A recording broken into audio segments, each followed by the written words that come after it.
লখিমপুৰ জিলা সিনাতলীয় চাহবাগিচা খেলপথাৰত দ্বিতীয় বৰ্ষ আন্তঃবাগিচা চলন্ত ট্ৰফি ফুটবলৰ চূড়ান্ত প্ৰতিযোগিতা অসম চাহ মজদুৰ সংঘ উত্তৰ লখিমপুৰ শাখা আৰু এবিটা উত্তৰ লখিমপুৰ চক্ৰৰ যুটীয়া উদ্যোগত আয়োজিত এই ফুটবল প্ৰতিযোগিতাখনিৰ শুভ উদ্বোধন কৰে এবিটা উত্তৰ লখিমপুৰ চক্ৰৰ অধ্যক্ষ চাহাবতে অসম চাহ মজদুৰ সংঘৰ কেন্দ্ৰীয় সমিতিৰ প্ৰাক্তন সাধাৰণ সম্পাদক তথা শ্ৰমিক নেতা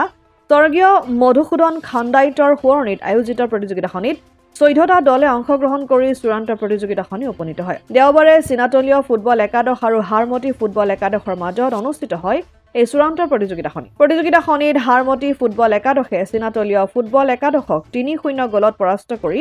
বিজয়ীৰ খিতাপ অৰ্জন কৰিবলৈ সক্ষম হয় ফাইনেল খেলখন উদ্বোধন কৰিব আমাৰ এবিটা উত্তৰ লখিমপুৰ চক্ৰৰ অধ্যক্ষ চাহৰাবাদ ডাঙৰীয়াই আজি খেলৰ আৰম্ভণিতে আমি আমাৰ বয়োজ্যেষ্ঠ প্ৰাক্তন খেলুৱৈসকল প্ৰাক্তন প্ৰতিনিধিসকল প্ৰায় 40 জন মানক আমি 70 বছৰ ঊৰ্ধ্ব ব্যক্তিসকলক সম্বৰ্ধনা সাদৰেৰে সম্বৰ্ধনা জনোৱা হয় যেহেতুকে ঠাণ্ডা দিন সাদৰেৰে তেওঁলোকক সম্বৰ্ধনা জনোৱা হয় আৰু তেওঁলোকৰ আশীৰ্বাদ লৈ এই প্ৰতিযোগিতা আৰম্ভণিৰ ব্যৱস্থা কৰা হয় লখিমপুৰৰ পৰা ৰাহানুদ্দিন আহমেদৰ ৰিপৰ্ট অসম আদিত্য এনকেএছ হুণ্ডাইলৈ স্বাগতম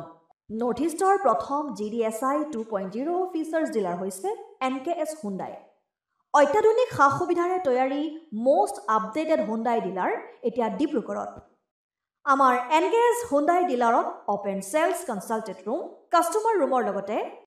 পুৰণি গাড়ীৰ এক্সচেঞ্জ ফেচিলিটিও ৰখা হৈছে ইয়াত সেলছৰ লগতে সাৰ্ভিস সেক্টৰৰ সুন্দৰ সুবিধা আছে প্ৰয়োজনীয় সকলো এডভান্স টুলছ হুইল বেলেন্সিং এলাইনমেন্টৰ অত্যাধুনিক machine post hydraulic lift fully trained man পাৱাৰৰ লগতে nitrogen gas filling facility fully automatic car ৱাছৰ ফেচিলিটিও আছে লগতে এনকেএছ হুণ্ডাই ডিলাৰে কাস্টমাৰ সকলৰ সুবিধাৰ্থে মোবাইল সাৰ্ভিস ভেনৰো ব্যৱস্থা ৰাখিছে য'ত হাইড্ৰলিক লিফ্ট ৱাছিং ফেচিলিটি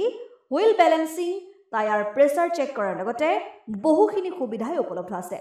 এনকেএছ হুণ্ডাইলৈ আহক আৰু সুবিধাসমূহ গ্ৰহণ কৰক